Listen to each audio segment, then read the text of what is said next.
안녕하세요. 저는 두 돌 된 나이를 키우고 있고 둘째 임신 6개월입니다. 나이는 30대 중반이고 시부모님과 합가해서 살고 있어요. 신랑은 일반 회사 사무직으로 일하고 있습니다. 저는 인테리어 소품을 만들어서 인터넷으로 판매하는 일을 하고 있고요.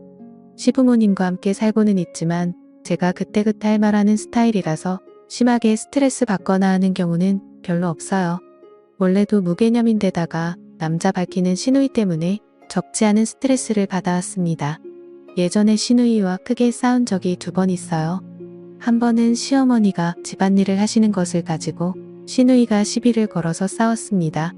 시누이는 며느리가 있는데 시어머니가 집안일 하도록 한다고 저에게 하도 뭐라고 해서 참고 참다가 집에 있는 것으로만 보여서 그렇지 나도 이래서 돈 버는 사람이라고 했더니 시누이가 소리 지르고 욕을 해서 저도 소리 지르며 싸웠습니다. 그리고 한 번은 시누이 아들이 너무 버릇이 없어서 할머니가 뭐 주시면 감사합니다. 라고 하는 거야. 이 한마디 했다가 내 새끼는 얼마나 잘 되나 보자며 그 당시 갓난아기였던 첫째에게 악담을 해서 시누이와 싸웠습니다. 시누이가 정말 무개념인 딸인데 성질이 더러우니 시부모님도 뭐라 하지 못하는 것 같았습니다. 그러니 시누이는 더 기고만장하고요. 저희 첫째는 또래에 비해서 좀 느린 편입니다. 걷는 것도 그렇고 말도 좀 느린 편이에요. 그런데 고집은 있어서 울고 짜증내는 일이 많습니다. 엄마인 내가 봐도 힘든데 다른 사람은 어떨까 싶기도 해서 어린이집에 못 보내고 있습니다. 저는 아침에 10시에 일어나서 바로 일을 시작합니다. 2시쯤 아이랑 점심을 먹고 또 일을 하는데 오후에는 여러 업체에 재료를 주문해야 합니다. 이때는 정말 정신없어요. 중간에 아이 낮잠 재우고 놀아주다가 또 일하다가 저녁을 먹고 다시 일을 시작해서 새벽 5시까지 일을 합니다. 몇 달 전부터 시어머니께서 자꾸 시누이의 아들을 주말마다 데려오셨습니다. 저는 토요일까지는 일을 하고 일요일만 일을 쉬는데 힘들었어요. 예전에는 시누이가 무슨 일이 있다고 해서 며칠 데리고 있는 일이 허다했는데 스트레스 많이 받았습니다. 조카가 초등학교 저학년인데 가정교육이 안 되어 있는 아이입니다. 시누이가 이혼을 하고 혼자 키우고 있는데 그것이 안타깝다고 시부모님이 오냐오냐 하셔서 더 그런 것도 같아요. 할머니가 뭐라고 해도 조카는 듣고 싶은 말만 듣습니다. 대답은 전혀 안 하고요. 할머니, 할아버지가 뭘 주셔도 고맙습니다. 이런 말 한마디 없이 그냥 한 손으로 받습니다. 전에 한 번은 감기에 걸렸다가 다 나았다고 저희 집에 왔는데 기침을 심하게 하더라고요.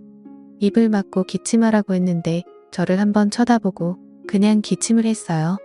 아이가 어리고 임신 중이어서 감기에 걸리면 안 되는데 기침 재채기를 마구 했습니다.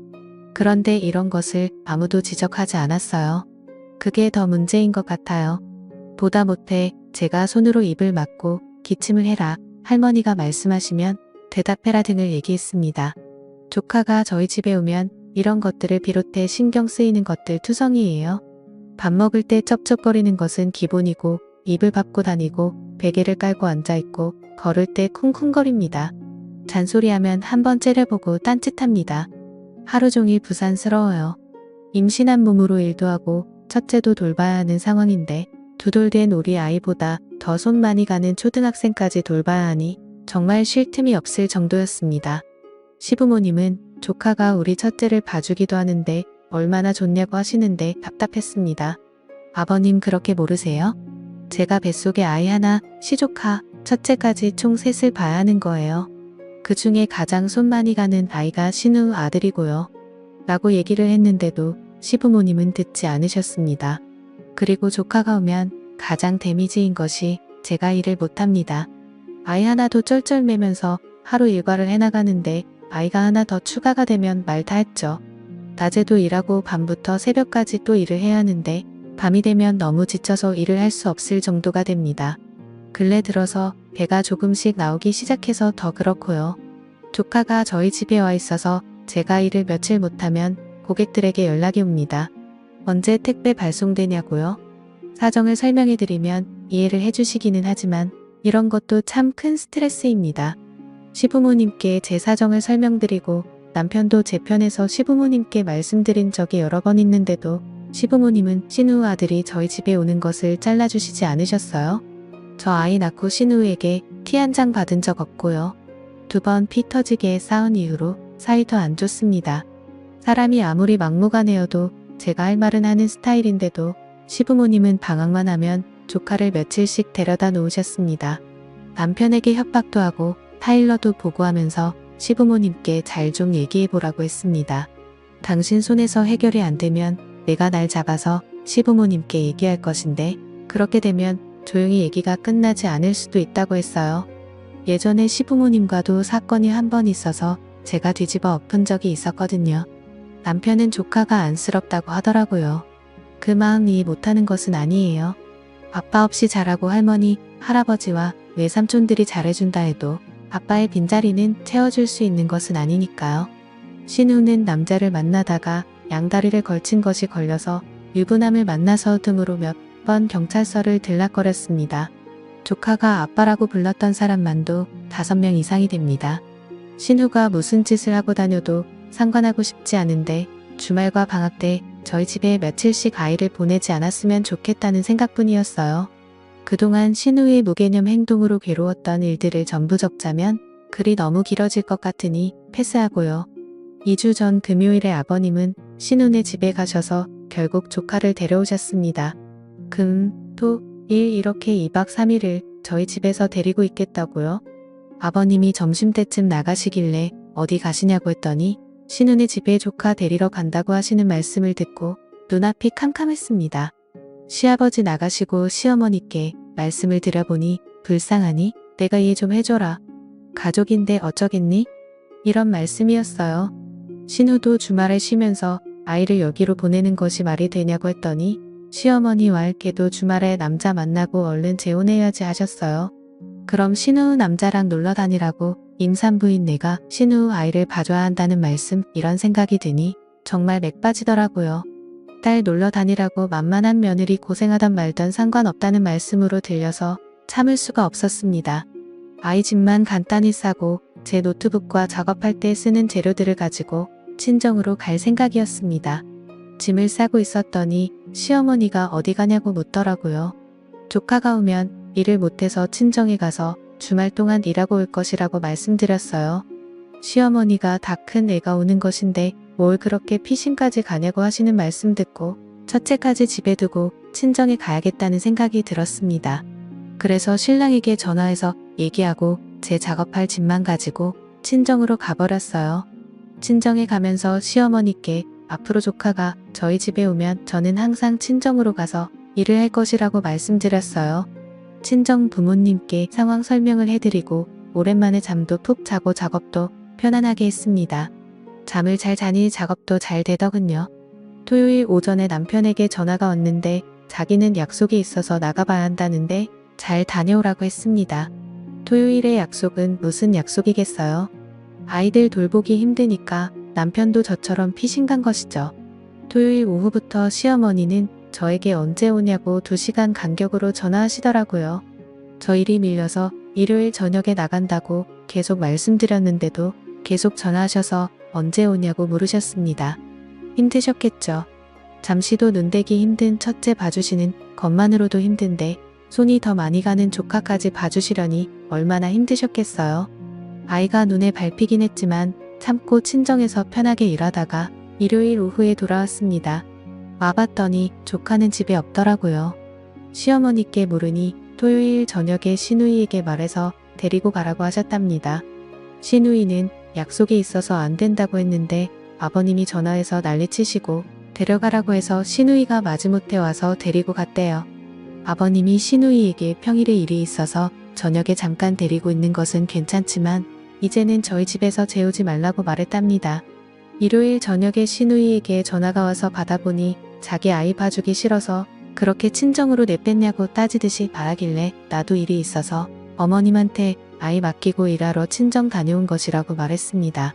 시누이는 그게 그거지 뭐가 다르냐고 하길래 맞다고 겸사겸사 친정 다녀온 것이라고 했어요. 가족 어쩌고 하는데 참 어이없어서 남자 만나느라 아이 맡기고 민폐 끼치는 것이 가족이냐고 했더니 저보고 각박하게 군다며 전화를 확 끊어버리더군요. 시누이는 워낙 자기밖에 모르는 사람이니 별로 기분 나쁠 것도 없었습니다. 그냥 앞으로는 시누이 아들이 저희 집에 와서 며칠씩 있는 일이 없을 것이라는 사실이 너무 좋았어요. 말로 백날을 해도 안 되던 일이 행동으로 옮겼더니 되었네요. 시부모님도 제가 없으니 시누이 아들이 얼마나 손만이 가는 아이인지 느끼셨겠죠. 당신들은 하루도 못 견디시면서 며칠씩 내가 떠맡고 있기를 바라셨다는 것이 좀 짜증나긴 하지만 나름 잘 해결된 것 같습니다. 진작에 이렇게 할 걸 못다로 지금까지 대화로 풀어나가려 했는지 모르겠네요. 나름 사이다라서 글 보냅니다. 감사합니다. 다음 사연입니다. 남편과 시모 그리고 시누이 때문에 이혼을 결심하게 된 30대 중반의 여자입니다. 저는 8살 초등학교 다니는 딸 하나 키우고 있고 시누이는 나이에 비해 결혼을 일찍 했기 때문에 초등학교 4학년 아들 1학년 다니는 딸이 있어요. 결혼하고 지금까지 10년이 다 되도록 각자 인생 알아서 잘 살았었는데 올해 들어서 왜 이렇게 결혼을 안 했을까? 올해 들어서 왜 이렇게 시댁 인간들이 저를 잡아먹지 못해 안타를 내는 건지 모르겠습니다. 저는 지방 중소도시에서 태어날 때부터 지금까지 살고 있고 앞으로도 이 동네를 벗어날 일이 거의 없다고 생각해요. 친정 부모님도 여기 계시고 학교도 이 동네에서 나왔으며 지금 다니고 있는 직장도 당연히 이곳에서 얻었습니다. 시댁도 대대로 여기서 살아온 토박이고 남편과 만나서 자연스럽게 결혼해서 살기 시작했어요. 하지만 식구들 중에 유일하게 시누이 혼자 예전부터 서울에서 살았고 명절이나 시부모님 생신 때 한 번씩 내려오면 애들은 서울에서 키워야 하는데 언제까지 여기서 살 거냐고 속 끓는 소리를 하곤 했었죠. 언니 오빠 언제까지 여기 촌동네에서 살 생각이야? 옛말에도 말은 제주도로 사람은 서울로 보내라고 하잖아. 서울에도 좋은 직장 많아. 애 중학교 올라가고 나면 서울 와도 적응 못해. 지금 빨리 결정해. 여기서 서울까지는 차로 3시간 거리지만 사실 그렇게까지 촌이라고 할 만한 동네는 아니에요. KTX도 다니고 있고 필요한 건 다 있고 직장도 대기업 생산 공장이 몇 개 있기 때문에 그런 대로 먹고 살만한 좋은 곳입니다. 사실 저도 서울 생각 안 해본 건 아니에요. 대학 졸업하고 처음 취업할 때 서울에 있는 회사에 합격해서 석 달 정도 올라가서 살았던 적도 있습니다. 하지만 복잡해도 너무 복잡하고 도저히 여기서 살다가는 제명에 못 살겠더라고요. 일단 제가 사는 동네는 지하철이 없고 보통 버스를 타고 다니는데 차로 다니는 것이 훨씬 편하기 때문에 여유만 있으면 작은 중고차라도 빨리 뽑는 편이에요. 버스 타면 시간도 오래 걸리고 배차 간격도 서울처럼 빽빽하지 않기 때문에 보통은 어르신들이나 학생들만 버스를 타고 다닙니다. 저도 20살 되자마자 면허를 따고 친오빠가 타고 다니던 작은 경차를 물려받아서 제가 직접 운전하고 대학을 다녔어요. 서울에서 살 때도 운전하고 다니려고 차를 끌고 올라왔었는데 정말 서울에서 사시는 분들은 어떻게 운전하고 사시는지 존경스러울 정도입니다. 가까운 거리를 갈 때마다 엄청나게 막히고 어딜 가든 주차 때문에 스트레스를 너무 받았어요. 처음에 몇 번 출퇴근할 때 차를 끌고 갔었는데 이건 도저히 못할 짓이다 싶어서 그 뒤로는 지하철을 타고 출근했지만 그것도 쉬운 일은 아니더라고요.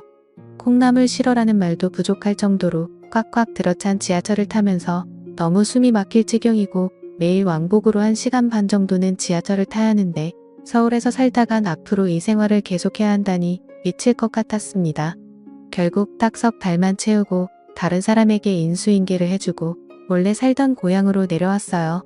처음 서울에 갔을 때 홍대도 가고 대학로도 가고 주말마다 이태원이니 강남이니 여기저기 돌아다녔었는데 나중 되니 서울이 싫어져서 그런 것들도 눈에 들어오지 않더라고요. 고향으로 내려와서 뻥 뚫린 시야, 한적한 도로 그리고 무엇보다 저렴한 집값과 물가 때문에 다시는 서울에 가서 살 생각은 없었습니다. 남편도 대학만 서울에서 나왔지 그때를 제외하면 평생 이 지역에서 살았기 때문에 저희는 이 동네에서 아이 키우고 앞으로도 계속 여기에서 살 생각이었어요. 뻔히 저희 집안 이런 상황 다 알고 있으면서 매번 서울 올라오라고 속 긁어대는 시누이가 짜증나고 싫었죠. 좋은 소리도 한두 번이지 처음에는 시누이가 우리 애가 걱정되니까 아예 고모로서 그런 말을 하는 건가 싶었는데 매번 얼굴 볼 때마다 그런 소리를 하면서 저랑 남편을 시골 사람 취급해대고 본인 자존감 올리는데 사용하는 것 같더라고요. 본인도 20살까지 이 동네에서 나고 자랐으면서 개구리 올챙이 척 생각 못한다더니 어쩜 저리 꼴불견일까 얄밉고 짜증났었죠. 그렇다고 시누이가 돈이 많아서 서울 부자 동네에 좋은 아파트 사는 것도 아니고 제가 딱히 어느 동네라 말은 못하겠지만 제가 한번 놀러가 본 적이 있는데 아래에서 손꼽히게 못 사는 지역이고 그 중에서도 산골짜기 한참 올라가다가 길 중턱에 있는 빛도 잘 들어오지 않을 것 같이 생긴 낡은 빌라에서 살고 있어요. 그마저도 본인 집도 아니라 새 들어 살고 있는데 저라면 저렇게까지 해서 서울 변두리에 붙어 사느니 그냥 고향 내려와서 편히 사는 것이 더 나을 것 같아요. 물론 그냥 생각만 그렇게 했을 뿐이고 시누이에게 절대로 그런 이야기는 하지 않았습니다. 각자 가정마다 처한 사정이라는 게 다르니까 제 기준으로 고향 내려오라 마라 이야기할 수는 없다고 생각해요. 그렇게까지 하면서 서울에서 사는 시누이의 생각은 제 생각이랑 분명 다를 테니까요. 하지만 제가 시누이를 존중하는 만큼 시누이는 저를 존중하는 모습을 보여주지 않았고 최근 몇 년간은 그런 것 때문에 스트레스 받고 시누이가 내려왔다고 해도 얼굴 보러 가는 것조차 싫어지더라고요. 한 번은 양쪽 아이들을 시모에게 맡겨두고 시누이의 부부와 저희 부부 네 사람이 술 한잔 한 적이 있었는데 그때도 노골적으로 촌동네라고 무시하면서 사람은 큰 물에서 놀아야 한다느니 서울 자랑을 엄청 하더라고요.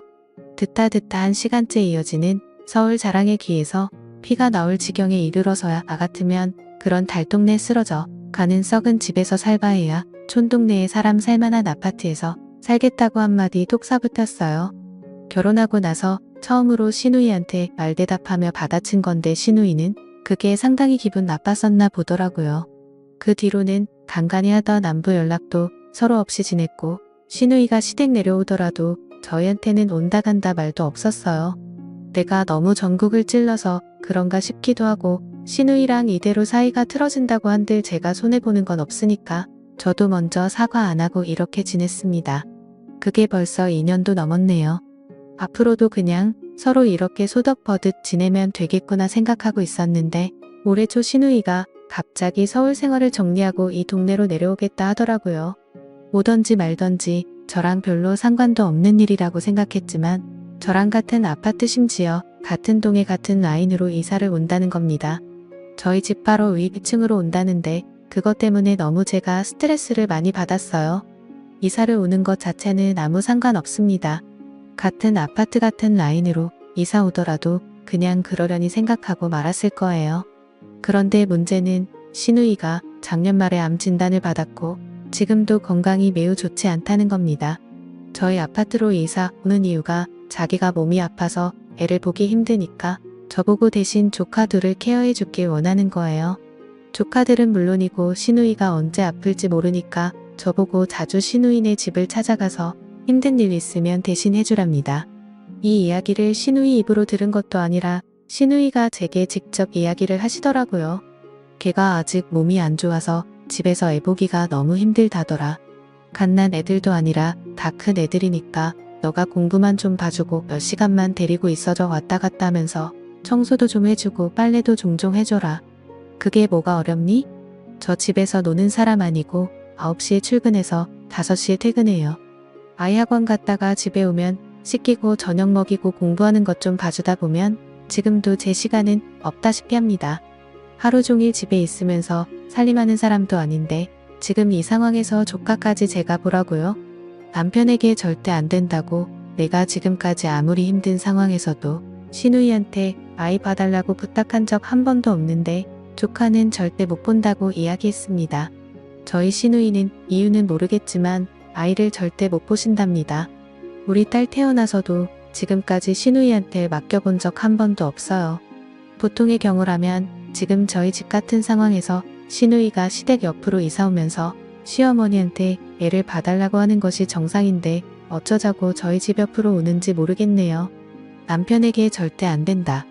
그런 목적이라면 시누이가 이사 오는 것을 결사반대한다고 이야기했더니 남편은 동생이 어디로 이사를 오든 말든 막을 명분은 없고 대신에 조카 봐주는 일은 없을 거라고 확실하게 이야기하겠답니다. 하지만 그 말을 제가 어떻게 믿겠어요? 바로 엘리베이터 타면 30초 만에 저희 집으로 올 수 있는데 이래저래 가진 핑계를 대면서 아이 봐달라고 부탁할 것이 뻔할 번지 아닙니까? 제가 시누이의 이사를 반대한다는 것을 남편을 통해 전해 들은 시누이가 며칠 후 저희 집까지 찾아와서는 울며 불며 사정을 하고 온 이내 시누이가 불쌍하지도 않냐면서 가족끼리 좀 도우면서 살라고 하시더군요. 어차피 시누이는 나가서 일도 안 하시는데 어머님이 애를 봐주면 바로 해결되는 문제 아닙니까? 어머님이 제게 하신 말씀을 그대로 돌려드리자면 시누네 애들이 갓난 애들도 아니고 초등학교 다니고 있는 아이들인데 어머님께서 애들 숙제하는 것만 좀 봐주시고 저녁 먹이고 씻기는 정도는 할 수 있는 것 아닌가요? 아무리 제 앞에서 울며 불며 매달려봤자 저는 전혀 그 집 사정을 봐줄 이유가 없었습니다. 시누이의 생각대로 제 입에서 조카를 봐주겠다는 소리가 나오지 않자 그때부터는 갑자기 화를 내고 제가 너무 괘씸하다면서 니네 시누이가 죽을 병에 걸렸는데 너는 눈 하나 깜짝하지 않냐고 막말을 퍼붓기 시작하더라고요. 시누이가 암에 걸렸고 아픈 건 사실인데 비교적 초기에 발견했고 수술이 잘 된 상황이라서 죽을 병까지는 아니에요. 아무래도 몸도 아프고 초등학교 다니는 두 아이를 보는 것이 힘든 것도 사실이겠죠. 하지만 그렇다고 해서 제가 독박을 써야 하는 이유가 대체 뭐가 있나요? 시누이와 더 이상 할 이야기도 없고 저도 아무 이유 없이 욕만 먹고 있는 것도 싫어서 어머님에게 그만 말씀하시고 돌아가시라고 내쫓아 버렸습니다. 남편이 그전까지는 중간에서 이러지도 저러지도 못하고 양쪽 눈치만 보고 있더니 제가 시어머니를 집에서 내쫓았다는 걸 듣고 오더니 저한테 시댁 무시한다며 소리를 지르더라고요. 너가 나가서 돈 좀 버니까 우리 엄마가 웃으냐? 내 동생 안 걸렸다고 하는데 시조카 좀 봐주는 게 그렇게 기분 나쁜 일이야? 너네 가족이 안 걸렸어도 똑같이 이럴래? 말도 안 되는 소리에 너무 화가 나서 남편과 대판 싸웠습니다. 시누이가 지금까지 우리한테 해준 게 뭐가 있다고 너네 식구들이 나한테 조카를 바라마라 하는 거냐고 따졌어요.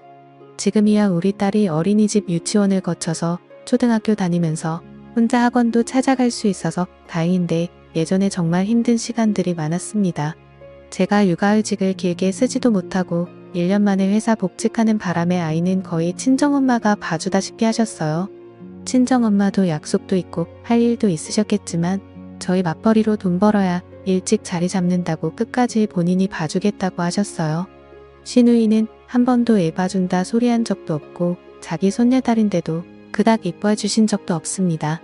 하루는 저희 애가 어렸을 때 친정엄마가 대상포진 때문에 엄청 아파서 고생하신 적이 있어요. 병원에서 최소 일주일은 입원하고 병가를 보자고 했고 옆에서 지켜보는 저까지 그 고통이 느껴지는 것 같아서 엄마한테 미안하고 안타까웠습니다. 친정엄마 병원에 입원하신 동안에는 아이 볼 사람이 없으니 저도 회사에 월차를 쓰고 집에서 애를 보고 있었어요. 그때도 시어머니께서 며칠만 봐주시길 바랬는데 혹시나 하는 마음에 전화해서 물어봤더니 자긴 애 볼 줄 모르고 무릎도 아프고 허리도 아파서 안 된다며 딱 잘라 거절하시더라고요. 그때 정말 시어머니에게 서운했고 아이 때문에 회사에 월차 내고 쉬고 있는 것도 너무 눈치 보이고 힘들었어요. 결국 친정엄마가 일주일 입원하라는 의사의 말에도 이틀 만에 다 나으셨다며 병원에서 퇴원하셨고 본인이 애 볼 테니까 저는 다시 회사 나가라고 하셔서 눈물을 머금고 다음 날부터 출근했어요. 그런 시어머니가 지금 저한테 시누이의 애를 왜 안 봐주냐고 화를 내는 것이 맞는 일입니까? 시모도 싫고 신호도 싫었지만 중간에서 간보다가 결국엔 자기 엄마 편 들어대는 남편이 그 중에 가장 꼴보기 싫고 정 떨어지더라고요.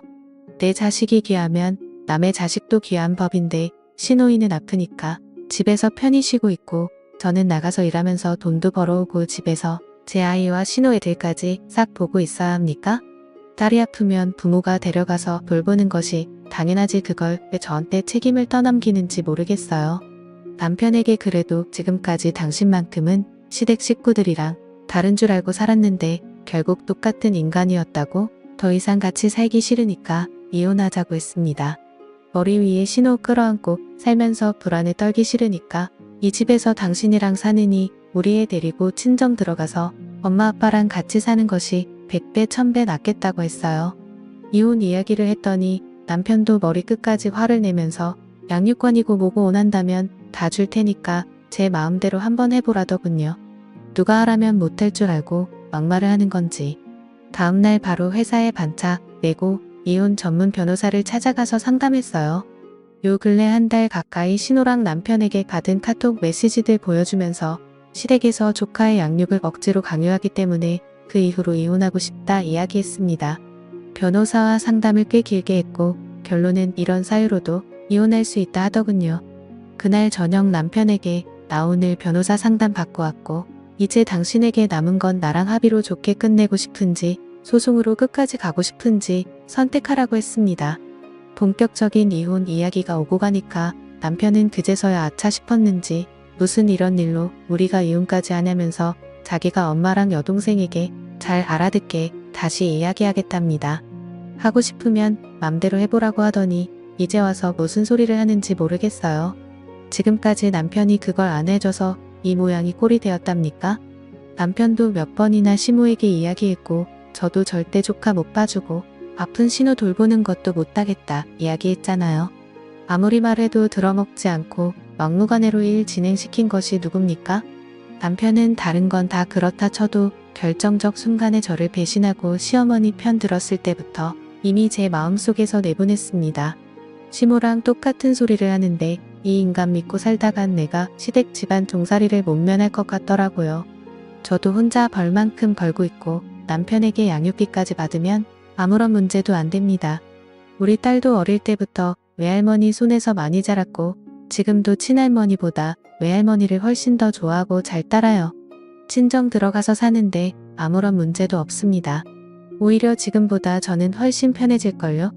남편이 며칠 동안 시간만 끌고 뭐 어떻게 하겠다는 대답도 없이 도망만 다니길래 그냥 그 집에 남편 혼자 버려놓고 딸 데리고 친정으로 들어와 버렸어요.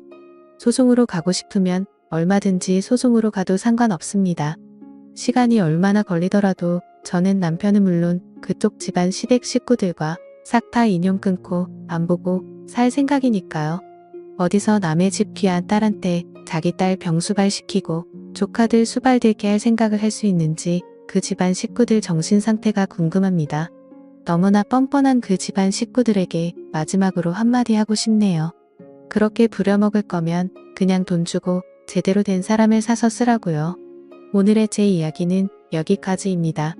끝까지 들어주셔서 정말 감사드려요. 다들 행복하시고 좋은 하루 보내시길 바랍니다. 감사합니다.